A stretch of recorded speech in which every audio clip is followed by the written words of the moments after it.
자, 손실 감소. 자, 예방이 아니고 손실 로스 리덕션이죠.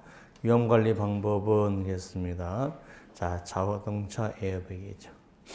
그래서 운전면허 제도와 CCTV는 예방이고, 작업 안전 수칙 안전 교육도 예방이고, 금주 금연도 건강보험에서 예방에 해당됩니다.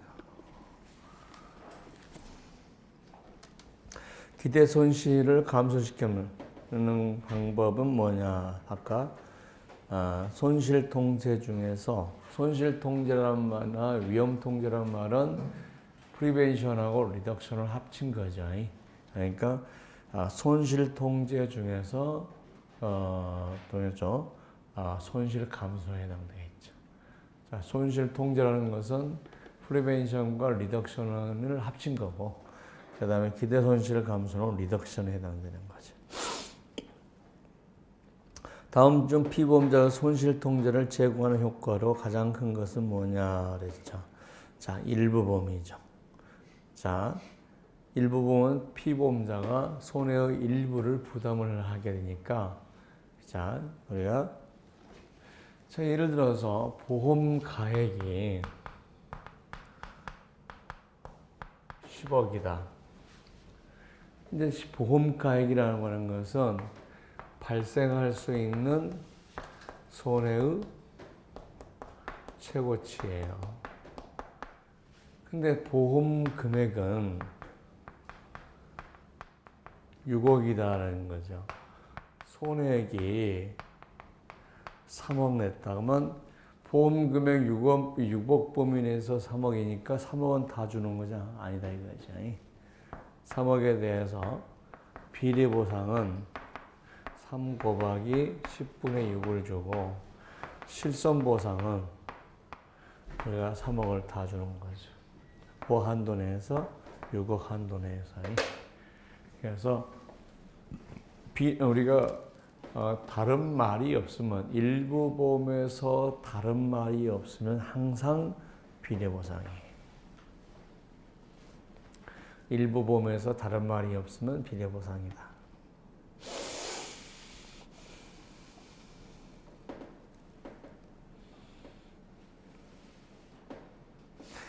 자, 문제 17. 손실의 발생을 예방하거나 손실의 크기를 줄이기보다는 발생한 손실로부터 회복하는데, 자, 손실을 줄이거나 발생할 수 있는 손실을 프리벤션 하거나 리덕션 하는 게 아니라 손실로부터 회복하기 위해서 필요한 자금을 마련하는 거. 뭐예요? 위험 재무관리. 문제 18번.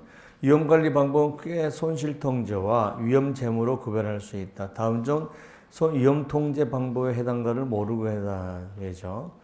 자, 위험통제에 먼저 나번 우리가 손실통제, 그 다음에 마번 위험의 요소와 분리, 그 다음에 위험 회피도 우리가 우리가 아까 로스 컨트롤에 프리벤션하고 그 다음에 리덕션 이 두 개를 일반적으로 넣는데, 여기가 어보이던스, 자, 위험 회피도 로스 컨트롤에다 넣을 수도 있다는 거죠. 그러니까 우리가 아까 로스 컨트롤하고 그 다음에 리스크 파이낸셜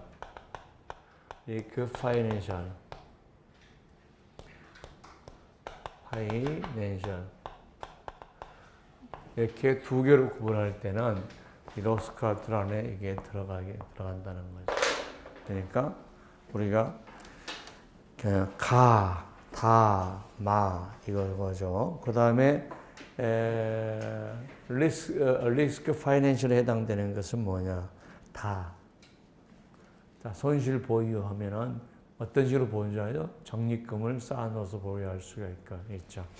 그래서 다하고 보험 가입 이거죠.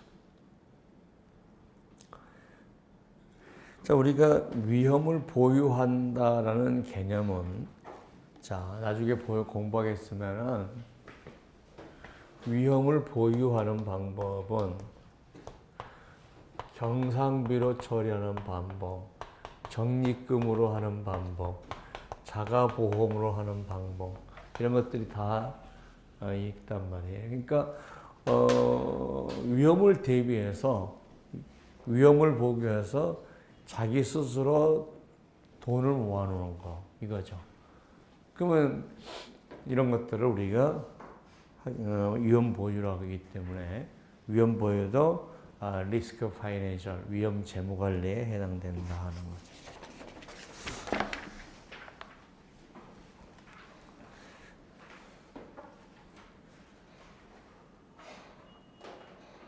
자, 위험 재무에 해당되는 방법이 아닌 것은 그랬죠. 자, 대상의 분리. 자, 대상의 분리는 아까 격리, 분리 이걸 얘기하는 거니까 로스 리덕션에 해당되는 거죠. 그 다음에 위험을 전가시킨다. 보험에다가 위험을 전가시킬 수도 있고 제3자에게 위험을 전가시킬 수도 있죠. 그러면 결국 사고 나면 제3자로부터 돈이 들어오겠죠. 위험의 전가. 그 다음에 해증이라고 하는 것은 뭐냐 그러면 해증이냐면 우리가 A하고 D가 있을 때 이게 손실이 발생해서 이게 손실이 발생하면 이게 이득이 발생하고 손실이 발생해서 스스로 이 이득으로 이걸 이득이라고 할게요. 이득이고 손실이 발생하면 이걸 위험 해칭이라고 그래요. 그래서 두 개의 위험이 서로가 위험을 상쇄하는 거죠. 그래서 이 위험 이득으로 이 위험을 커버해 주는 거죠. 그걸 갖다 우리가 위험 해칭이다. 그래서 포트폴리오 시어리라는 말이 있죠. 포트폴리오 시어리라는 것은 자, 어떤 위험이 투자를 했는데 여기서 이득이 나오면 이거는 마이너스 될 수 있다. 그러면 이게 같이 하는 거죠. 그렇게 해서 스스로가 여기서 나온 이득으로 이 손해를 커버한다. 그러니까 돈이죠. 돈. 해증이 왜 잘 설명이 안 들으면 왜 해증이 위험 관리인지 잘 모르겠죠. A라는 위험에서 나온 이득으로 B라는 위험에 발생한 손실을 커버해 주니까 돈으로 커버해 주는 거죠. 그래서 위험 관리도 온다.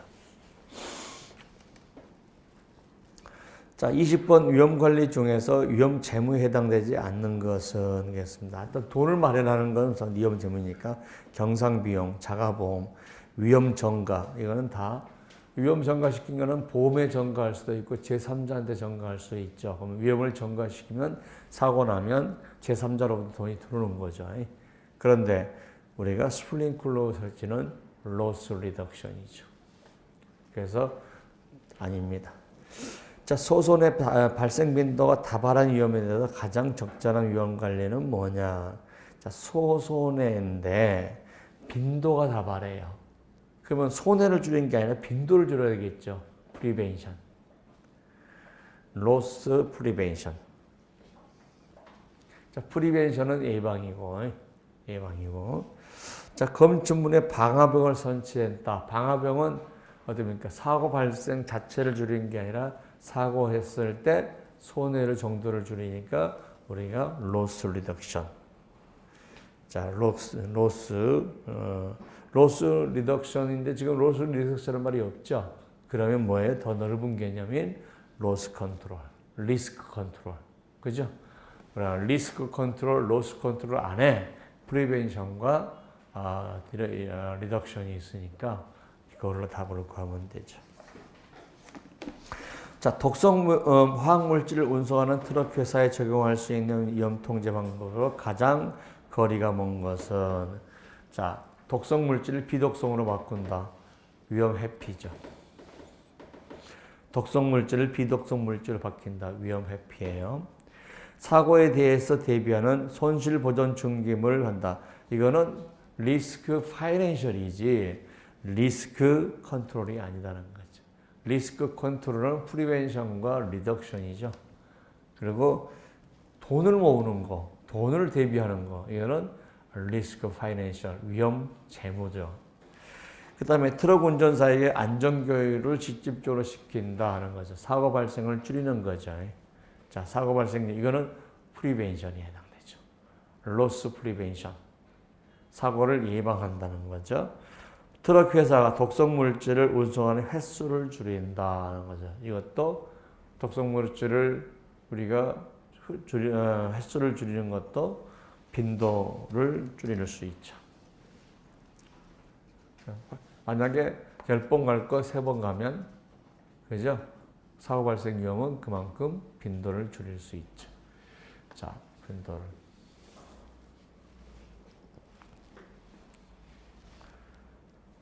다음 중 위험 통제, 리스크 컨트롤, 로스 컨트롤의 기법에 해당되는 것은 뭐냐? 자, 프리벤션과 리덕션이죠. 로스 프리벤션과 로스 리덕션에 해당되는 건 뭐냐? 그럼 돈을 모으는 것만을 빼면 거기에 다 해야 되는 거겠죠. 그래서 2번, 3번, 4번은 우리가 돈을 모으는 거예요. 여기서 홀드 하미스 어그리멘트라고 하는 거죠. 면책 계약이라는 말을 설명하겠습니다. 면책 계약이라는 말이 뭐냐? 자, 보겠습니다.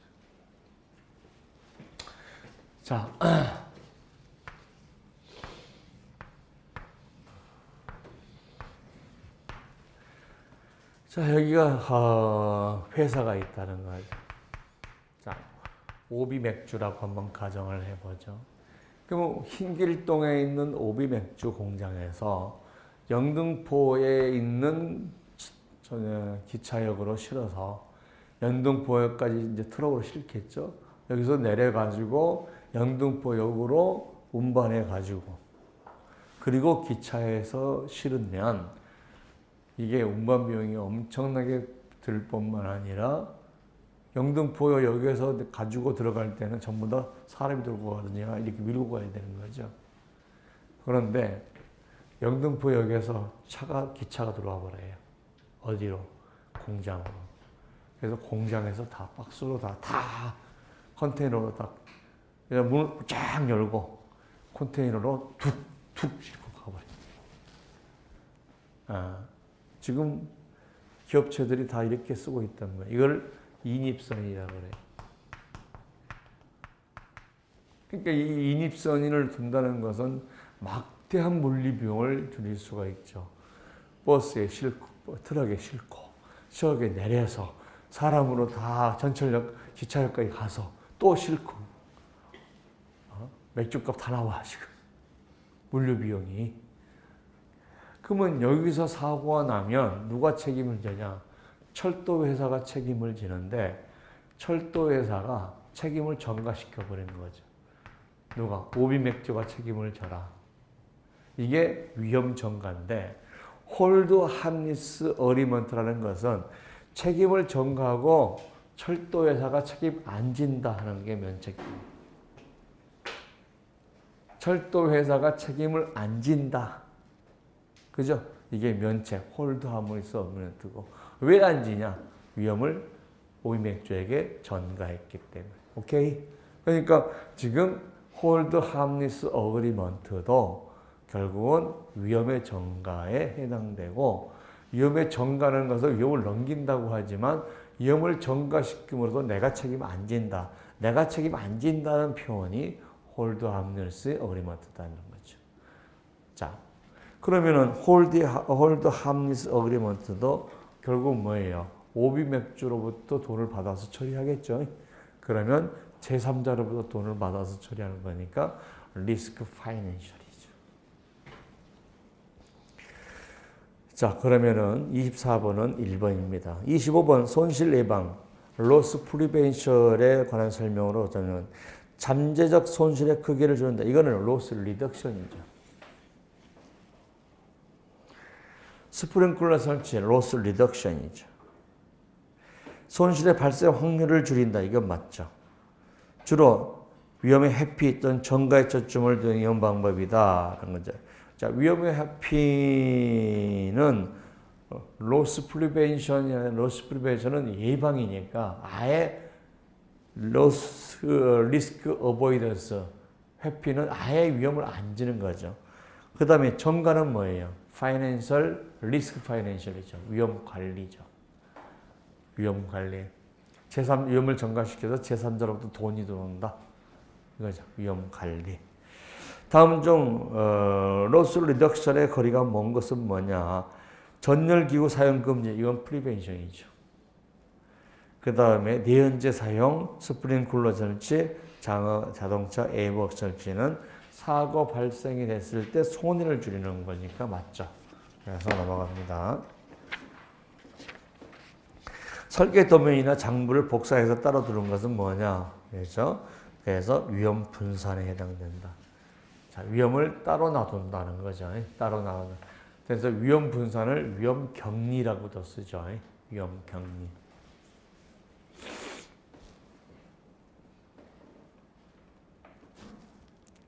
자, 손실 회피는 이미 설명했죠. 아예 위험을 갖지 않겠다 하는 얘기죠. 자, 다양한 제품을 생산하는 전기회사가 압력밥솥 사고를 우려해서 압력밥솥 생산을 중단했다. 뭐냐? 리스크 어보이던스, 위험 회피죠. 보험회사가 건강보험 청약자에 대해서 보험 심사를 통해서 표준 하체, 자, 표준 하체라는 것은 뭐냐면 보통 사람보다도 건강이 더 나쁘다. 이게 표준 하체. 자, 표준 하체란 말을 무슨 말이냐 그러면 표준보다도 밑에 있는 사람이라는 거죠. 건강이. 표준 하체를 인수하지 않는 거, 거절하는 거, 위험 회피. 자, 위험의 자가 보유를 보겠습니다. 자, 무계획적으로 위험을 보유하는 방법도 있지만 대부분이 경상비용으로 충당하거나 손실 부담에 대해서 일정한 적립을 하는 방법. 자가보험으로 자, 자가보험으로 하려면 조건이 뭐가 있어요? 위험이 다수여야 된다는 거죠. 그래서 대수의 법칙을 사용할 수 있어야 된다. 자, 자체보험자 나중에 설명할게요. 자체보험자는 자가보험과 자체보험을 나중에 설명할 넘어가 있습니다. 보유할 수 있는 위험 크기는 발생하는 위험의 심도가 적은 위험이고 기업의 재무 능력이 크면 자, 심도가 적은 심도가라는 것은 뭐예요? 심도라는 것은 발생할 수 있는 손실의 크기가 작은 이죠. 손실의 크기가 작은 위험을 담보한다. 근데 이걸 작다 적다는 개념은 상대적이다는 거죠. 자, A라는 사람이 1,000만 원이라는 돈은 굉장히 부담되겠죠. 현대 자동차에서 1,000만 원이라는 돈은 별로 부담스럽지 않죠. 그죠? 그러니까 자, 기업의 재무 능력을 고려해서라고 하는 거죠. 재무 능력을 고려해서.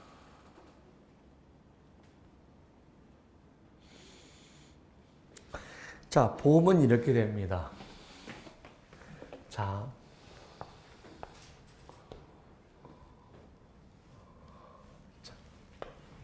기업이 성장할수록 점점 보상 한도는 높아져요. 그렇겠죠? 내가 집이 하나 있는 것보다 집 둘, 셋, 그 다음에 공장, 또 공장도 한 채, 두 채, 세 채 넘으면 결국 보유한 보상 한도가 높아져야 되겠죠? 그럼 보험료도 같이 높아진단 말이에요. 근데 이때는 부담스러웠는데 이때는 별로 부담스럽지 않은 돈이 있죠. 이걸 보유해 버려요. 그리고 이것만 보험에 든단 말이에요. 그죠? 이거를 갖다 뭐라냐 하냐? 우리가 면책금액, 소손의 면책 또는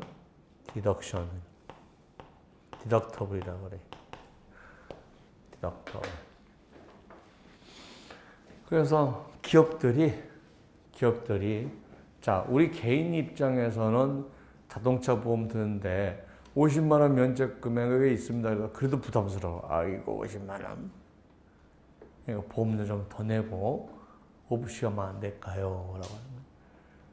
그러면 자동차 해봐야 1,000만 원짜리니까 보험료 한 20만 원 내겠다 이거죠. 30만 원 내겠다. 근데 기업 입장에서 예를 들어서 보험을 1,000억이야, 보험이. 그러면 보험료가 무지무지 높아지는 거죠. 그러니까 1,000만 원, 2,000만 원은 내가 부담할 테니까 보험료를 낮추자. 그렇게 할 수 있겠죠. 그러니까 자기가 담보 능력이 점점 자기가 위험을 감당할 수 있는 능력이 재력이 커지면 커질수록 디덕터블 금액을 크게 한다는 거예요. 예, 보험료를 줄이기 위해서. 무슨 말이겠죠? 저는 100만 원 내지만 현대 우리가 자동차에서 100만 원 내고 보험을 넣을 수 없다는 거죠. 그럼 보험료가 뭐 억 단위 넘어갈 수 있으니까 1,000만 원, 2,000만 원을 줄이고 우리가 디덕터블 하면서 보험료를 줄여야 돼요. 그렇지 않으면 어마어마하게 높아져 버린다는 거죠. 자, 그 다음에 이제 장단점을 볼게요. 비용 처리해서. 자, 비용 처리되면 수익이 덜 나죠. 비용 처리했기 때문에. 그러면 세금을 덜 내죠. 그죠? 자, 근데 그 다음에 두 번째, 손실 통제 기회가 강화된다. 이 말은 뭐냐면은, 자, 내가 이 위험을 보유하고 있으면 사고 안 나면 내 돈이죠. 그죠? 자, 내가 보험을 넣었어요. 사고 나든 안 나든 보험료는 끝났어요. 그죠? 근데 내가 차량을 보험을 안 들었다. 그리고 내 차에 1,000만 원 정도를 내가 세이브해 놓고 보험 안 나겠다고 놔뒀어요. 1,000만 원을. 그럼 어떻습니까? 차 끼어들면 바로 스톱이죠. 그죠? 손실 통제의 동기가 강화된다는 얘기는 죽고선 없고 조심한다는 뜻이죠. 조심한다.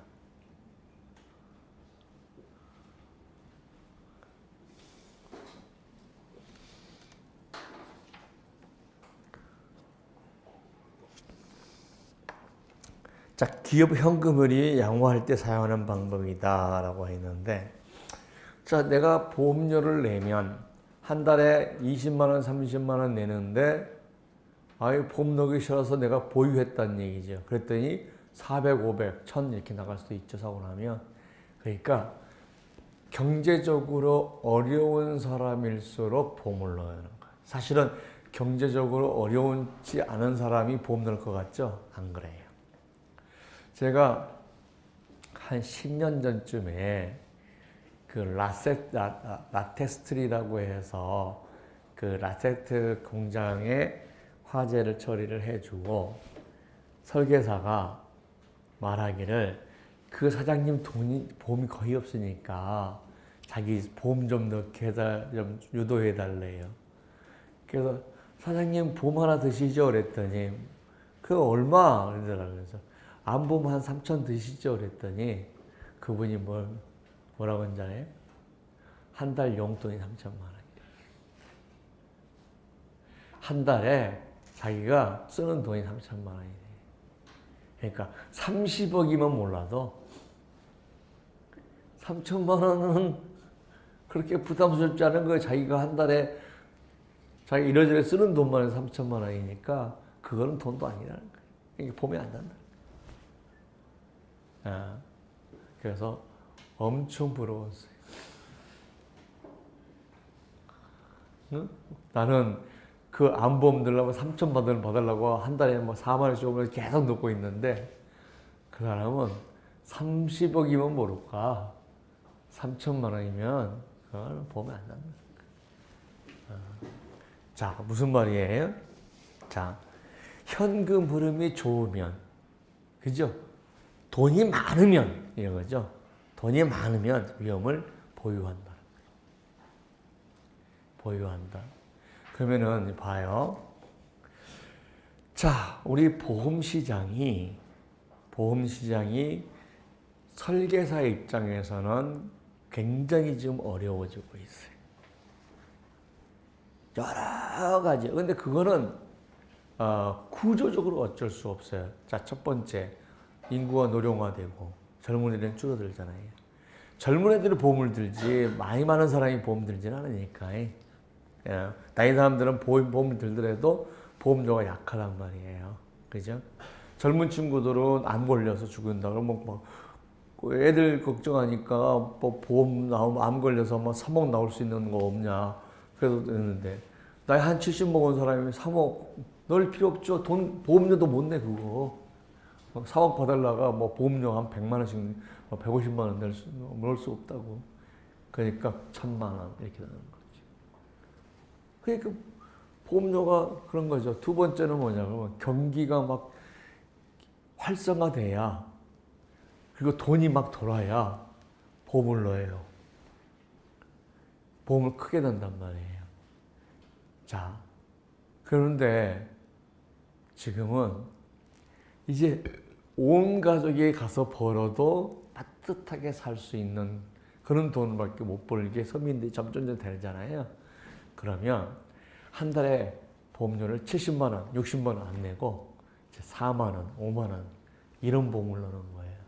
그럼 설계사 입장에서 보험을 한 20만 원짜리 땡겨야 자기 수입이 좀 되는데 4만 원짜리 땡기면 4만 원짜리, 3만 원짜리 하면요 차비도 안 나오는 거예요 이게.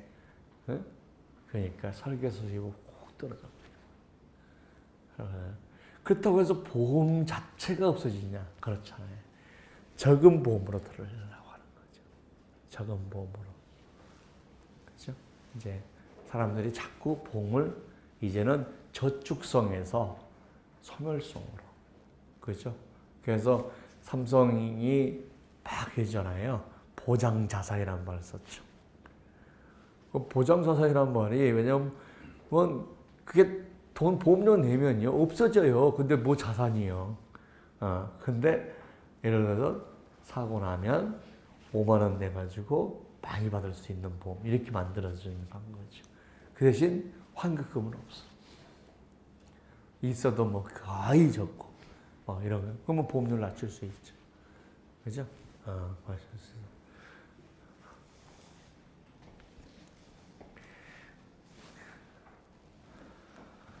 자, 우리가 30번입니다. 리스크 리텐션, 위험 보유에 적절한 위험 관리 방안이 되기 위한 필요한 조치로서 가장 위험한 것은 기업이 위험을 스스로 부담하기에 충분한 자금력과 재무 구조를 가지고 있어야 된다. 위험 단위수가 적어야 된다. 자, 위험 단위수가 적으면 적은 대로, 크면 큰 대로죠. 자, 세 번째, 대상 손실은 통계적 예측이 가능해야 된다. 그 다음에 손실의 예방, 사후 처리가 효율적으로 할 수 있는 능력을 갖춰야 된다는 건데, 자, 보겠습니다. 조금 문제가, 조금은, 자, 리스크 보유는 자, 여러 가지 방법이 있죠. 그래서 경상비용으로 처리하는 방법, 적립금으로 하는 방법은 위험이 꼭 다수일 필요가 없어요. 위험이 다수일 필요가 없어요. 적어도 돼요. 그러나 자가보험은 위험이 다수여야 되겠죠. 위험이 다수여야 되겠죠. 그런데 자, 대상 손실은 통계적으로 예측이 가능해야 된다라고 했는데 요거는 좀 세모예요. 세모. 그다음에 손실의 예방 및 사후 관리를 효율적으로 할 수 있는 능력을 갖춰야 된다. 이것도 퍼펙트한 건 아니고 한 세모 정도. 그래서 우리가 이제 반드시 내가 자가보험이 돼서는 자가보험이 되기 위해서는 3번, 4번도 필요하지만 위험이 하나 정도밖에 없는데 통계적으로 예측 가능하다? 이건 조금 쉽지 않죠. 그래서 문제가 조금은 애매한 문제가 있네요. 애매한 거. 근데 만약에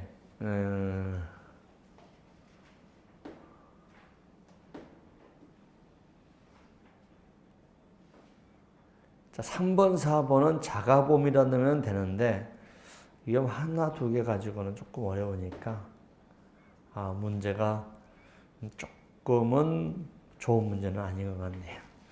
자, 넘어갑니다. 30번 문제는 풀면서 그냥 스킵해도 될 것 같아요. 조금 여러분들이 오히려 분명하지 못해서 헷갈릴 것 같아요.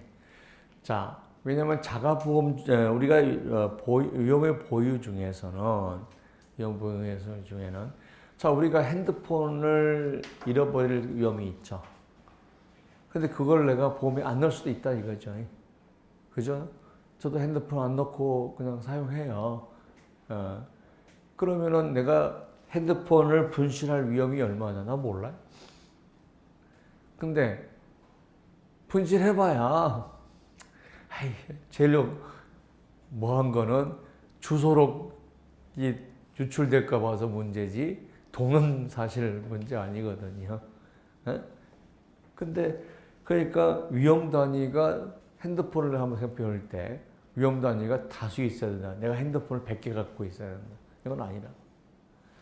그 다음에 손실을 사후 처리할 수 있는 효율적 능력을 갖춰야 된다. 이거는 뭐 될 것 같아요. 왜냐하면 내가 핸드폰을 처리할 능력은 있으니까. 그 다음에 손실의 정도가 통계적으로 예측 가능해야 된다. 이것도 아닌 것 같죠. 그래서 이 30번 문제는 조금 정확하게 여러분이 공부하는데 yes, no가 딱 분명해져야 되는 문제인데 애매해서 오히려 좀 삭제하는 게 좋겠다 하는 거죠. 자, 기업의 위험 보유에 대한 설명으로 옳지 않은 것은 보유 시에는 손실 통제를 병행하는 것이 바람직하다. 자, 위험이 자기 보유할 때, 자, 우리가 손해가 적지만 빈도가 높으면 프리벤션을 좀 해야 되겠죠. 그러니까, 자, 위험 통제, 즉, 프리벤션을 좀 병행을 하는 게 좋겠다 하는 거죠. 위험 보유는 손실의 규모가 너무 커서 예측 가능한 위험을 대상으로 한다. 크지 않아서, 그죠? 손실의 정도가 크지 않아서, 예측 가능한 위험이라기보다는 부담 가능한 위험 이렇게 봐야 돼. 부담 가능한 위험. 자, 위험 보유 영향을 주는 조건의 하나는 기업의 규모이다. 얘기했죠 아까. 기업의 규모가 커지면 보유액이 점점 올라지는 거니까. 위험 보유는 기업의 재무 능력과는 무관하다. 4번이 완전 틀렸고, 문제를 한다면 2번도 예측 가능한 위험이라는 것을 우리가 크지 않고, 우리가 예측 가능하다는 말은 조금 어폐가 있고, 담보 능력, 그러니까 기업이 부담할 수 있는 정도의 손해야 된다. 이렇게 좀 바꾸는 것도 괜찮겠어요. 위험이 하나, 두 개 있을 때는 예측이 잘 안 되죠. 위험 예측이 되려면 적어도 위험이 다수 있어야 위험 예측이 되는 거죠.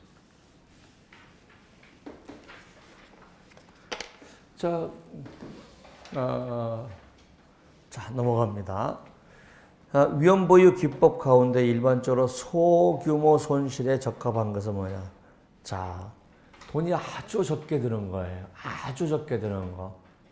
자, 볼펜을 가지고 보험이 안 들어요. 그럼 어떻게 처리해요? 잃어버리면 또 사요. 그게 뭐예요? 내 용돈으로 처리하는 거죠. 경상비용이죠. 경상이라고 하는 것은 평상시에 갖고 있는 돈이라는 뜻이에요. 경상비용은 평상시에 가지고 있는 돈으로 처리한다. 기업의 평상시 돈으로 처리한다. 자, 매년 또는 매월 나가는 비용 중에 하나로 처리한다. 뭐 이런 얘기죠. 그래서 자, 두 번째 33번 다음과 같은 속성의 리스크를 관리할 때 관리할 수 있는 리스크 방법으로 가장 적절한 것은 최악의 손실이 미미한 수준이다. 손실의 정도가 굉장히 적다 이거죠. 손실의 빈도도 낮다. 가끔씩 발생하는데 손해가 조금이다 하는 거죠. 그럼 뭐예요? 리스크 보유죠. 보유. 그러니까 지금 작년 기출문제란 말이에요. 16년. 그죠? 그러니까 알면 굉장히 쉽고 손사이론이 지금 중간중간 기출문제를 지금 우리가 보고 있잖아요. 근데 여러분이 이거 뭔 말인지 못할 정도로 난해하다 이건 아니잖아요. 이해만 하면 될 정도란 말이에요. 그러니까 손사이론도나 지금은 세 과목 중에서 손사이론이 제일 점수가 빨리 처리할 수 있는 거예요. 과거에는 보호모법이 제일 쉬웠는데 보호모법이 17년에 조금 문제가 사지선다행 예를 들어서 4개 중에서 틀린 거 골라라 이렇게 아니하는 게 아니라 8개 주고 나서 그 중에 틀린 게 몇 개냐 뭐 이렇게 나오다 보니까 조금 어려워졌어요. 근데 아직 손사이론은 단답형이고 작게 나오고 그래서 손사이론이 2교시예요. 1교시에 보험계약부보고 업법리더션 보고 80분 동안에 손사이론이 40분인데 40분 만에 나온 사람 거의 없어요. 한 20분 있으면 다 나와요. 왜? 알면 쓰고 모르면 땡기고. 알면 쓰고 모르면 땡기고. 찍는데 별로 안 걸려요. 보험계약법 같은 거는 찍어도요. 한번 읽어보는데 한 1분씩 걸려요. 읽어보는데. 손사이론은 읽는데 1초도 안 걸려요. 보면 이거죠. 그래서 손사이론은 여러분들이 어떻게 공부하는 게 좋냐. 자, 문제를 자꾸 풀어보면서 감각적으로 리피트하는 거. 감각적으로 반드시 보험업 계약법도 마찬가지고 업법도 마찬가지고. 자, 그 다음에 다음 중 손실 민감형의 보험계약에 속하지 않는 것. 손실 민감형이라는 건 손실이 발생했을 때 변동이 된다는 거죠. 손실이 발생했을 때 피보험자에게 부담이 된다는 거예요. 보험 가입자에게 부담이 된다. 사고가 발생하면 보험 가입자에게 굉장히 부담이 된다. 자, 한번 생각해 보죠. 사고가 발생하더라도 보험 계약자는 전혀 부담이 없고 보험료도 안 오르고 똑같다. 그러면 우리가 로스 센시티브가 낮죠. 근데 예를 들어서 사고가 발생하면 디덕터블 금액도 100만 원이야. 그죠? 보험도 팍팍 올라가.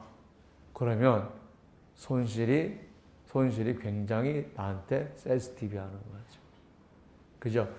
그러니까 손실 민감형이라는 것은 사고 발생했을 때 피보험자의 보험가입자의 부담이 늘어나는 거. 보험가입자의 부담이 늘어나는 형태가 뭐냐? 보험가입자가 부담스러운 형태가 뭐냐? 그걸 물은 거예요. 써놓고 써놔요. 사고가 났을 때 보험가입자의 부담이 가중되는 정도를 우리가 로스 센시티브라고 한다는 거죠. 자, 높은 자기 부담금, 디덕터블 금액이 높아. 사고 나면 50만 원이 아니라 200만 원을 내가 부담해. 그러면 사고 나면 한동안 어떻게 됩니까? 술 못 먹어. 술 못 먹어. 그 다음에 캡티브하고 경험료이라는 게 뭐냐면 사고 나면 우리가 이게 자동차 사고 나면 차기의 보험료가 오르죠. 사고 안 나면 깎아주죠. 그러니까 사고 나면 보험료를 올리는 거 이게 경험료율이. 사고가 발생하면 차기 보험료를 올리는 거 이걸 경험료율. 자, 소급료율이라는 게 뭐냐면 이거예요. 이때 H보험료를 내고요. H보험료를 내고 1년 후에 이때 사고율에 따라서 보험금이 얼만큼 나갔냐에 따라서 보험료를 정산하는 거예요. 이게 소급료율이에요. 그래서 자동차 보험 중에서 공제가 운영하는 데 있죠. 공제.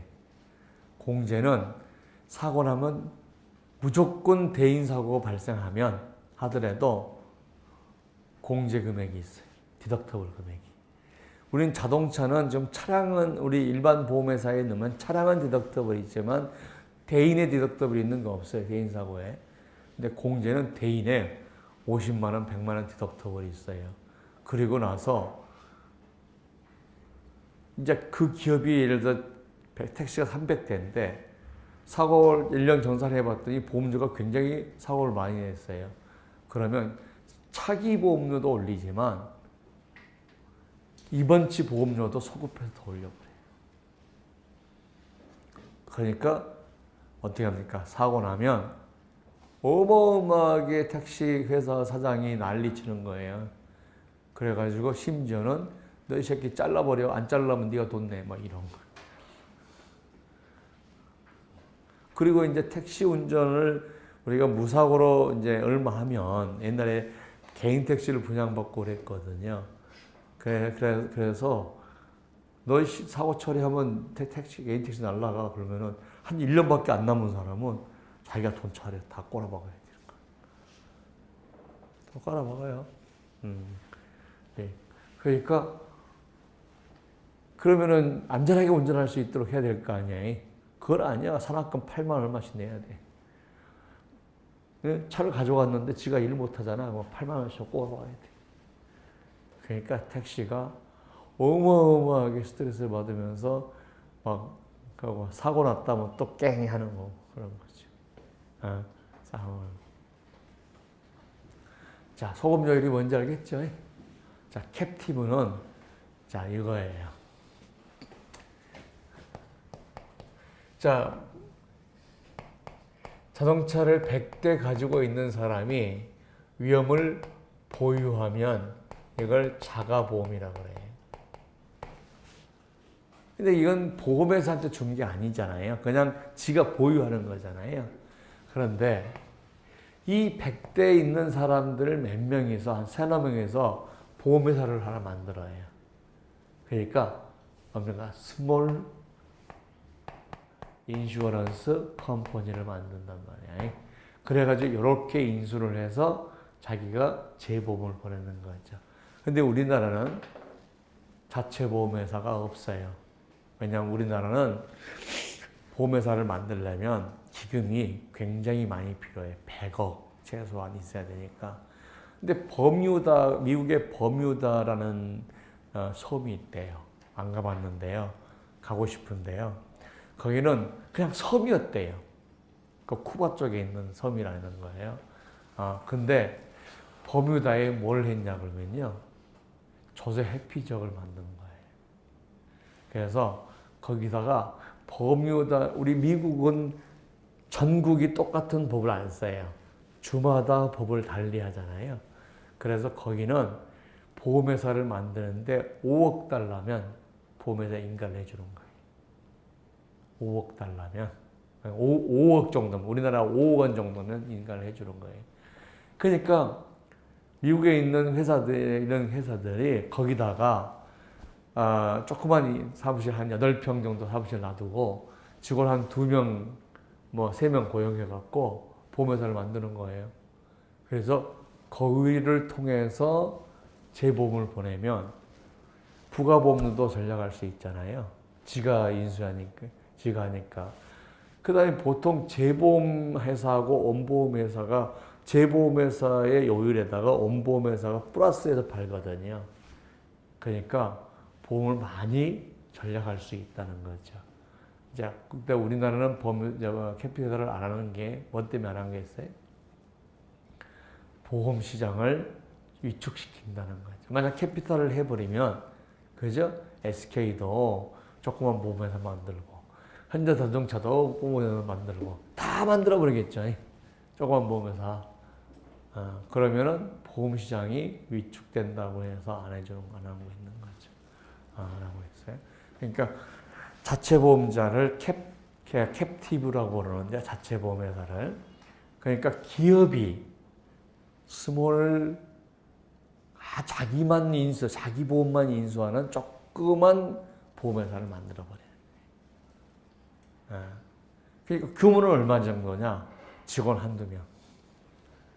그래서 보험회사가, 캡티브 인슈어 보험회사가 어디 있어요? 그러면 자기 건물 안에 사무실에 저기 가면 10층에 가면 10층에 쫙 코너에 있어요. 그러면 막 찾아가면 캡티브 인슈어 이렇게 되어 있고 직원 딱 들어가면 2명, 3명 있는 거예요.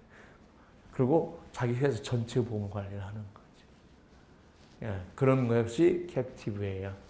그러니까 자가보험보다 조금 더 이제 발전한 거죠. 자가보험은 위험은 보이지만 이거는 조그만 보험회사를 통해서 보유하는 거죠. 이걸 캡티브라고 그래요. 그래서 캡티브는 뭐하고 관계없어? 손실 민감형과는 전 관계없죠. 자, 손실 민감형은 뭐라고요? 사고가 나면 보험 가입자의 경제적 부담을 증가시키는 제도, 이렇게 보는 겁니다.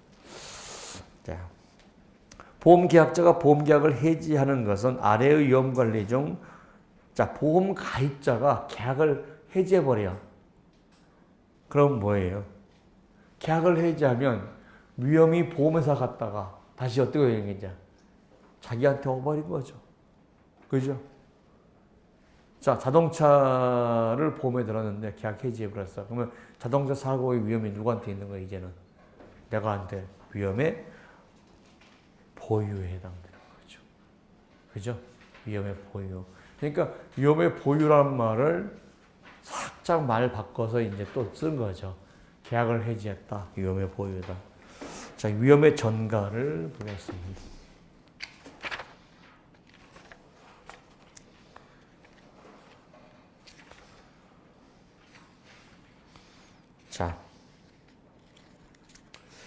자, 위험을 제3자에게 부담시키는 방법인데요. 위험의 전가는 두 가지로 나눌 수가 있습니다. 보험자에게 위험을 전가하는 방법과 제3자에게 위험을 전가시키는 방법, 이 두 가지가 있습니다.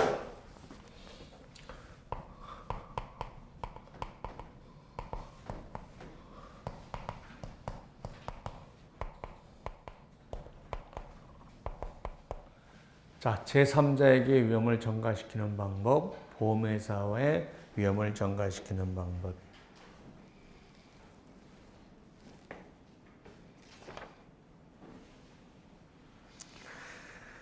자, 그러면은 제가 34페이지를 먼저 할게요. 계약을 통해서 비보험자에게 위험을 전가하는 방법. 자, 보겠습니다. 비보험자 입장에서 타인의 법률상 손해배상 책임을 계약을 통해서 인수하기 때문에 계약상 책임이다라고 해요. 자, 예를 들어서 A가 있고 B가 있는데 A가 지는 법률상 손배 책임을 이 사람이 계약을 통해서 인수했다는 거죠. 그러면 이 사람이 지는 책임은 법률상 손배 책임이 아니고 계약상 책임이라는 거죠. 배상 책임이다. 계약을 통해서 인수한 배상 책임이다. 이거죠. 그 다음에 이 사람은 뭔 특약을 두냐는 거죠. 홀드, 함리스, 어그리먼트를 둔다는 거죠. 자, 이게 뭐예요? 면책 특약이에요. 나는 책임을 면한다 하는 거죠. 그래서 무책 특약, 면책 특약을 준다는 거죠. 자, A라는 사람이 자기 집에서 공사를 해요. 근데 공사할 때 발생한 사고로 다른 지나가는 사람이 다칠 수가 있잖아요. 그럼 자기가 분쟁에 힘을 쓸 수가 있단 말이에요. 그러니까 혹시 자기가 지는 책임에 대해서 공사한 네가 책임져라라고 해서 공사 계약하면서 네가 공사 중에 발생한 일체의 사고는 네가 책임을 져라 이렇게 할 수 있죠. 아까 인입성 계약에도 마찬가지죠. 인입성 계약에도 마찬가지. 자, 그런 책임들을 우리가 얘기한다는 거죠. 근데 이런 책임은 자, 어떤 특징이 있느냐? 특징이 시험에 나오죠. 위험부담자가 책임을 이행하지 않을 경우도 있다. 보험회사와는 다르게 얘가 책임지기로 했는데 얘가 부도나버리거나 아니면 책임을 안 지면 결국 지가 법률상 책임은 이게 지가 져야 된단 말이야. 왜냐하면 면책특약이라고 해서 자, 내가 자동차를 운전하고 다니는데 사고를 냈어요. 근데 이 친구한테 자동차 사고 나면 네가 책임져라 라고 해서 책임을 전가시켰다고 내가 책임 안 진다 그러면 서울에 있는 노숙자들은 책임 다 지겠지. 아이고 아저씨 저 책임 좀 져주세요. 어이구 술 한잔 사와. 술 안 먹고 저 책임져 주세요. 그러면 전 국민이 노숙자한테 책임지고 자기 책임 안 진다. 그러면 안 된다.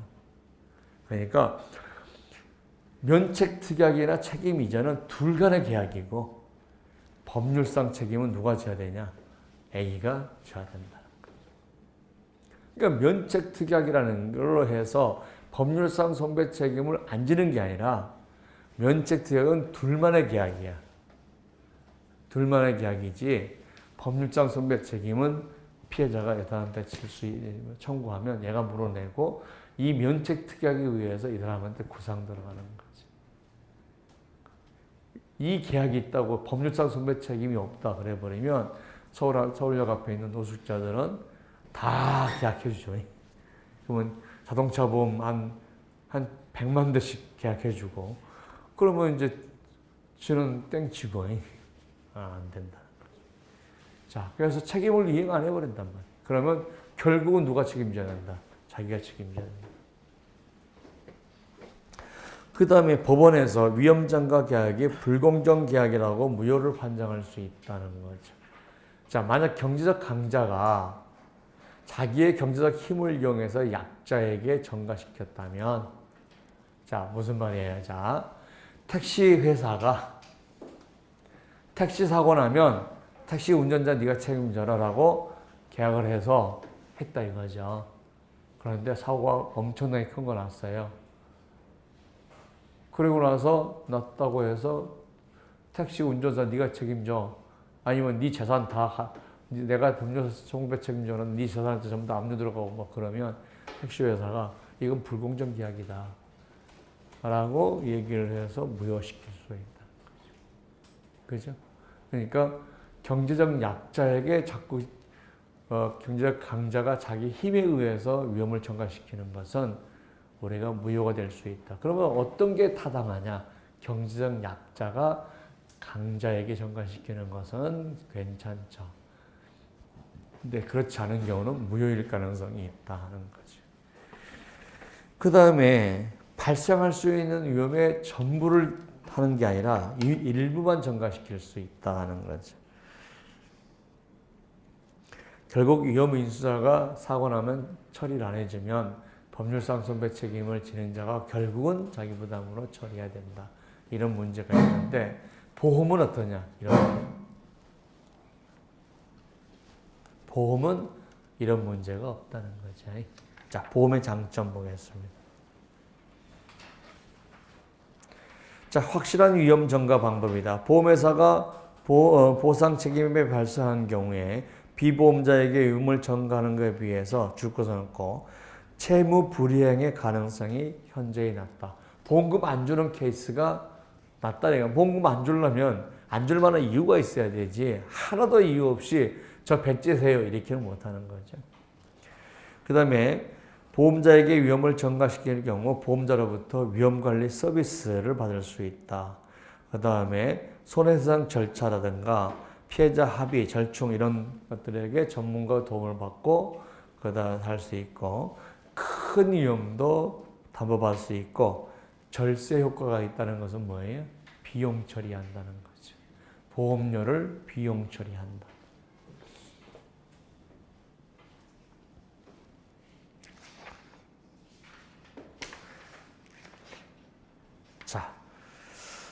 자 보겠습니다. 오늘 자가보험 앞에까지만 해야 될 것 같습니다. 자, 손실 복구 자금을 마련하는 방법으로 의미 있는 재무 관리 중에서 절세 효과를 통해 비용 전략을 기대하기 어려운 방법은 보험회사한테 넘기는 것은 절세 효과가 있어요. 왜? 보험료를 비용 처리하기 때문에. 근데 자, 캡티브도 보험회사예요.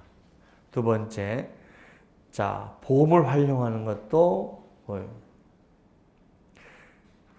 그 다음에 위험 보유 그룹, 리스크 리텐션 그룹이라고 해서 자, 이런 거죠.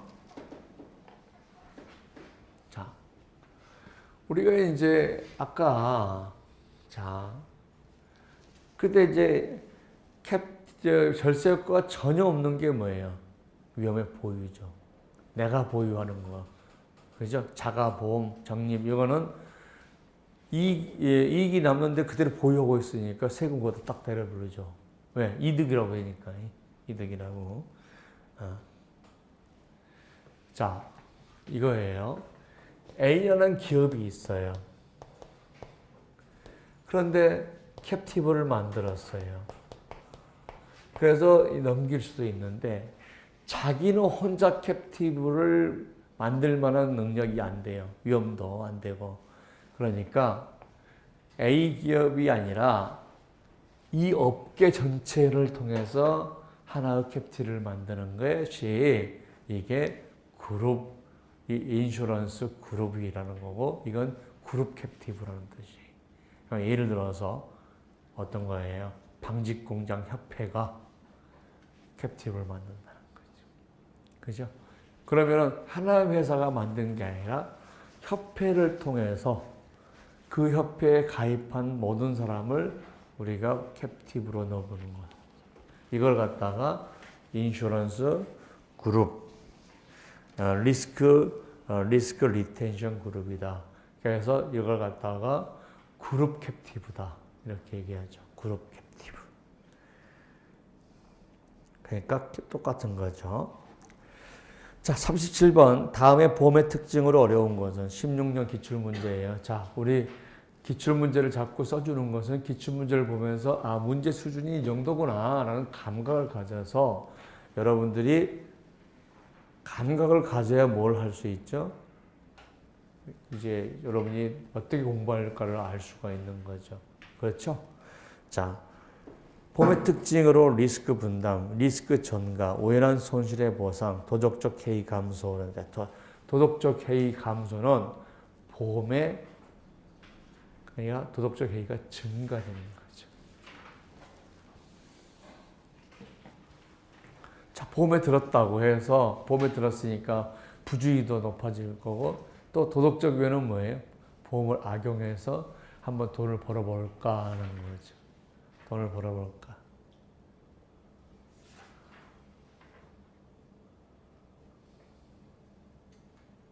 자, 만약에 한번 해보죠.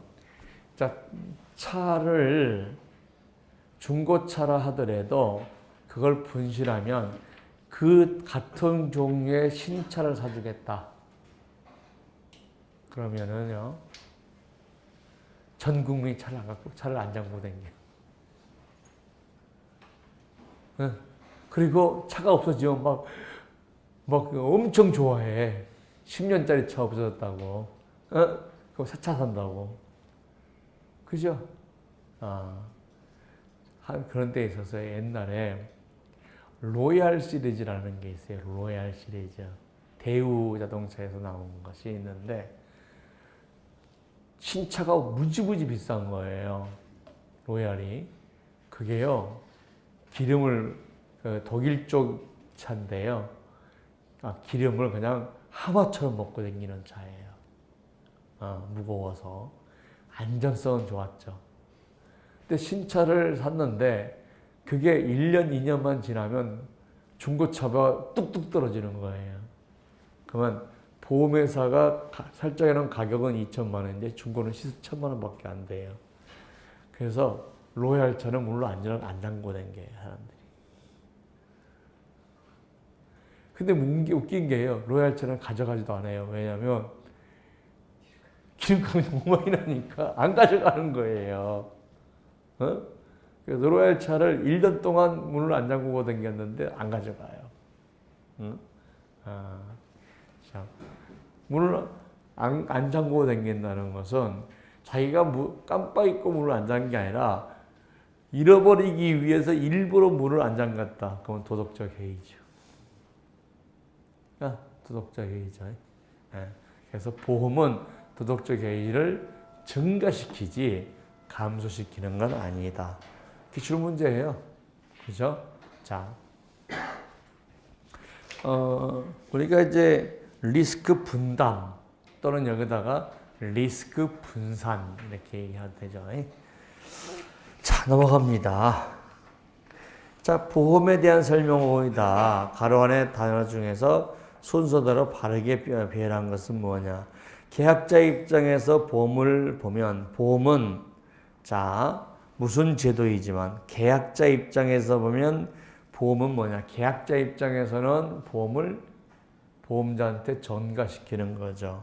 기술적인 측면을 보면 보험의 다수 위험을 집단화함으로써 개별 계약자의 위험에 대한 불확실성을 경감하는 제도다라고 했죠. 가장 우리가 가려 넣는 거 뭐냐면 일단 위험 통제는 아니죠. 위험 통제는 보험은 뭐예요? 위험의 전가와 위험의 분산이라는 거죠. 위험의 전가와 위험의 분산이에요. 그러면 계약자가 보험자한테 위험을 전가시키지만 보험자는 위험 결합을 통해서 위험 단체에 분산을 시키는 거죠. 분산을 시키기 위해서는 위험 결합이 있어야 돼요. 다시 말해서 위험을 분산이 될 때 가기 위해선 동질한 다수 위험이 집단적으로 모여야 분산이 가능하죠. 그러니까 보험은 뭐냐? 개인의 입장에서는 보험자한테 위험을 전가시킨 거지만 보험 전체 입장에서 볼 때는 뭐라는 거예요? 위험의 분산이란 말이 있으면 분산으로 해야 되는데 분산이란 말이 없죠. 그죠? 그러면 사람이 분산을 찾았는데 분산이 없어요. 그럼 분산하기 위한 앞에 것이 뭐예요? 위험의 결합이죠. 결합을 통해서 결국 위험단체가 성립이 되면 분산이 되는 거죠. 그러니까 조금 문제를 한 단계 오버한 거죠. 분산으로 했으면 금방 알 텐데 위험 결합으로 하니까 우리가 이제 보험은 뭡니까? 그럴 때 위험의 전가와 분산입니다. 배웠던 사람이 갑자기 결합이 나오니까 분산이 없는 거예요. 그죠? 거기 헷갈리는 거죠. 자, 위험 결합이 있어야만 위험단체가 형성이 되고 위험단체가 형성이 돼야 뭐가 된다? 분산이 된다. 이런 얘기입니다. 그 다음에 39번 문제 보겠습니다. 위험관리 방법으로 보험의 장점이라고 볼 수 없는 것은 겠습니다. 자, 발생 빈도가 낮고 규모가 큰 위험. 아까 우리가 위험관리 중에서 빈도는 낮고 심도가 큰 위험. 이게 보험의 대상이죠. 손실 복구장을 신속히 확보할 수 있다. 기업의 잔재적 파산 비용을 줄일 수 있다. 손실 예방 동기를 강화시킨다. 자, 부주의하지 않게 된다. 진짜 사고 안 내려고 열심히 한다.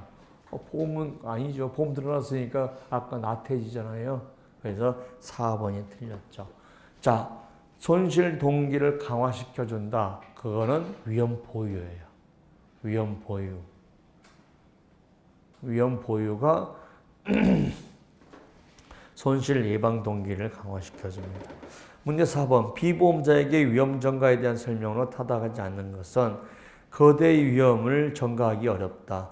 위험 부담자가 책임을 이행하지 않을 경우도 있다. 무효라고 판정할 수 있다. 발생한 위험을 전부 전가시키는 게 아니라 일부만 전가시킨다. 4번이 타당하지 않죠.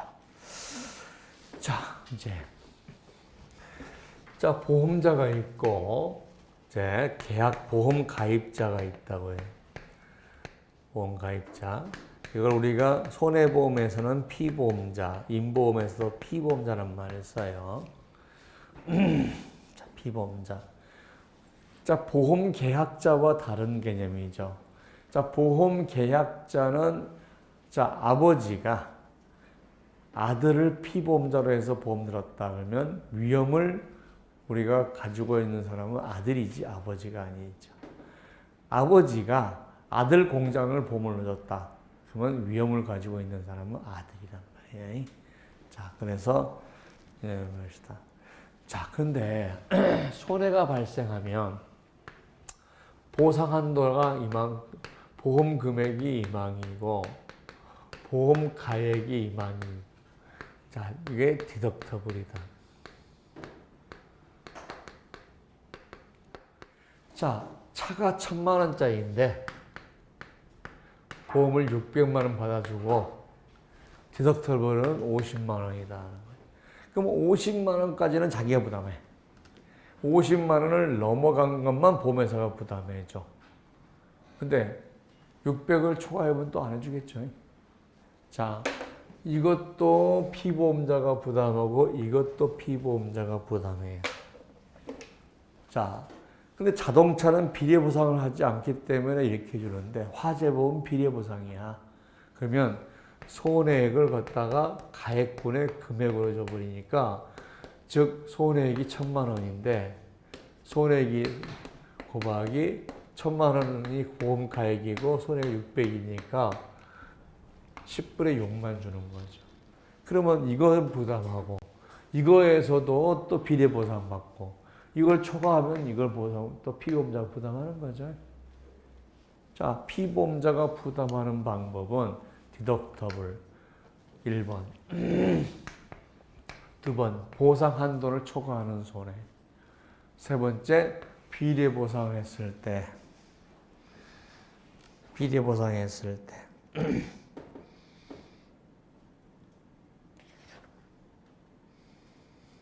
그래서 1번 가번이 디덕터블이 있고요. 그 다음에 라번이 뒤에 있는 게 보상 한도를 초과하는 손해는 피보험자가 부담한다. 여기서 이거는 2번이죠. 그 다음에 일부 부분에서 비례보상이 요거죠. 자, 하나만 더 얘기할게요. 자, 공동보험 조항이.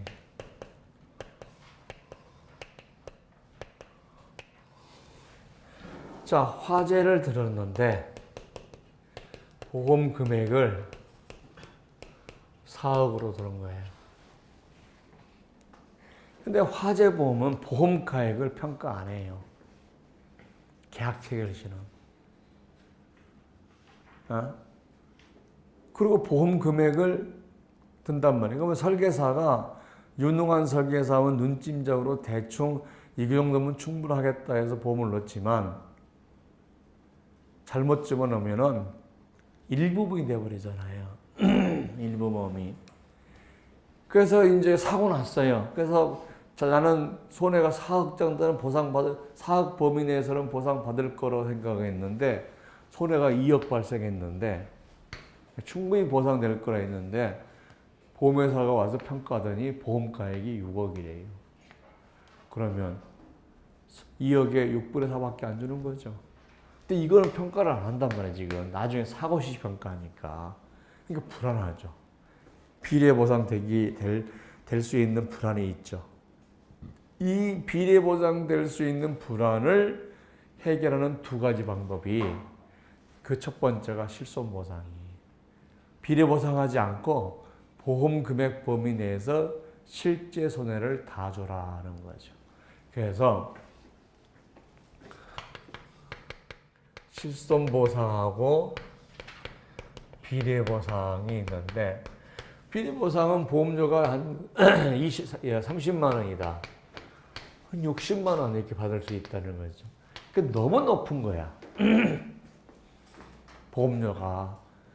그러니까 보험료를 좀 낮추면서 내가 비례보상되는 위험을 좀 줄일까 이런 사람이 생각할 수 있죠. 보험료를 좀 낮추면서 비례보상되는 위험을 좀 줄이자.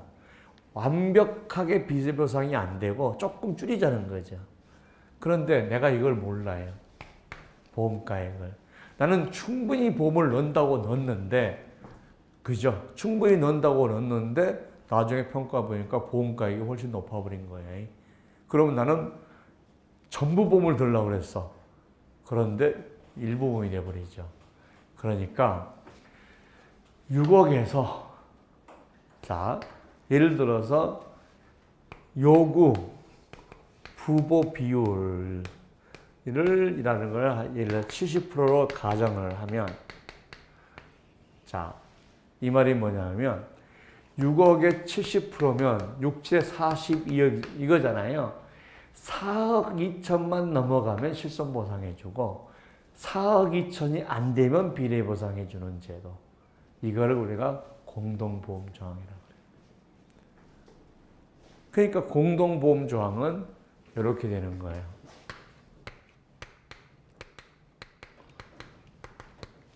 자, 어떨 때는 실손보상하고 어떨 때는 비례보상하는 거죠.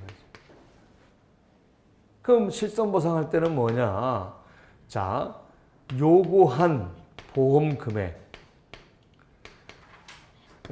요구한 보험 금액보다 실제 금액이 더 크다. 이때는 비례보상을 하지 않고 실손보상한다는 거지. 그러면은 자 보세요. 4억 2천일 때 손해를 100%를 주면 3억일 때는 얼마 줄 거냐. 이래야 비례보상이 되죠. 4억 2천에 100% 주는데 6억이 비례보상할 때 6억으로 하면 안 되니까 비례보상할 때도 손해꼬박이 요구 보험 금액분의 실제 보험 금액 분모가 달라지죠. 6억이 아니라 아까 4억 2천이 되는 거죠. 이렇게 달라지는 거. 그렇죠. 나중에 또 공부합니다. 자, 41번. 피보험자와 보험자 간의 위험을 분담하는 제도가 아닌 것은 공제면책, 비례보상, 그 다음에 보험 금액이 요구 금액의 미만인 경우. 자, 그러면 여기죠. 보험 금액이 실제 보험 금액이 요구 금액보다 많으면 되는데 미만이에요. 그럼 비례보상해야 되겠죠? 비례보상하죠. 그 다음에 보험 금액 범위 내에서 손해가 발생할 경우에 실제 손해를 다 준다는 1차 위험 방식. 그러면 4번은 손해 전부를 보상받고 있는데 1번, 2번, 3번은 손해의 일부만 보상받는 거죠. 자, 41번 문제를 당구장 표시해 놓고 2018년에 나올 가능성이 굉장히 높은 문제다라고 해요.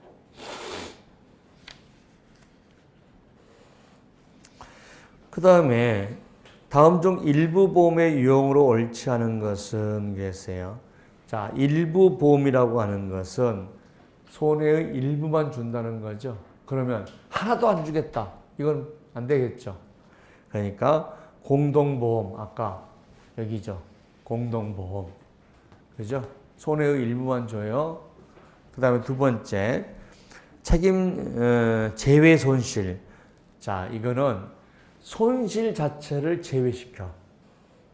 자, 화재보험을 드는데 지진이나 분화나 이런 보험은 위험은 제외시켜. 그러면 손실의 일부를 주는 거예요? 한 푼도 안 준다는 거예요. 한 푼도 안 준다는 거예요. 그 다음에 세 번째, 보상공제. 아까 디덕터블 있죠? 아까 여기 디덕터블. 보상공제, 보험공제 이런 거 디덕터블. 그 다음에 책임상한 요거죠. 책임상한. 상한을 넘어갔다 이거죠. 보상한도라고 말 쓰는데 지금 시험 문제에는 보상한도라는 우리 일반 용어보다는 책임상한 이렇게 쓰고 디덕터블이라는 말 쓰죠. 뭡니까? 보험공제란 말 썼죠. 그래서 뒤에 영어 표현을 더 중요해야 돼요. 영어 표현을. 자, 왜 그런 문제가 생기냐 그러면 우리가 보험 금액, 보상 한도 이게 약관상의 용어고 법률상의 용어예요. 그런데 출제하시는 교수님이 우리나라에서는 법을 공부하고 보험을 전혀 안 하신 분이 경영을 공부하다가 미국에서 공부해 갖고 오시면 미국 책에 이게 있다는 얘기죠. 인슈런스 디덕터블. 근데 우리는 인슈런스 디덕터블 보험 공제라고 실무에 안 써요. 그냥 디덕터블이라고 쓰지. 또는 소선의 면책이라고 업계에서는 널리 쓰고 있는데 인슈런스 디덕터블이니까 실무적인 걸 감각이 없으니까 이걸 그대로 번역하니까 보험 공제 이렇게 돼버려요. 그죠? 보상 한도도 우리가 뭐라고 써있냐 그러면은 책임 상한 이렇게 썼잖아요. 그죠? 근데 우리가 책임 상한이라고 실무도 안 쓰고 법에서도 안 써요. 보상 한도라는 쓰지. 그때 뭐라고 쓰냐 영어를. 자, amount limit 이렇게 되니까 이걸 자기가 우리나라에 보험 실무를 안 해보고 교수로 하고 계시니까 그죠? 이걸 그냥 영어를 작자란 말로 번역해버리는 거예요. 그러니까 자꾸 시험장에서 우리가 쓰는 일반적인 용어가 아닌 다른 용어로 나올 수가 있는데 항상 중요한 게 이 영어를 표시를 읽어야 된다는 거죠. 읽어야 된다. 자, 그렇게 하고 오늘 마치겠습니다. 수고하셨습니다.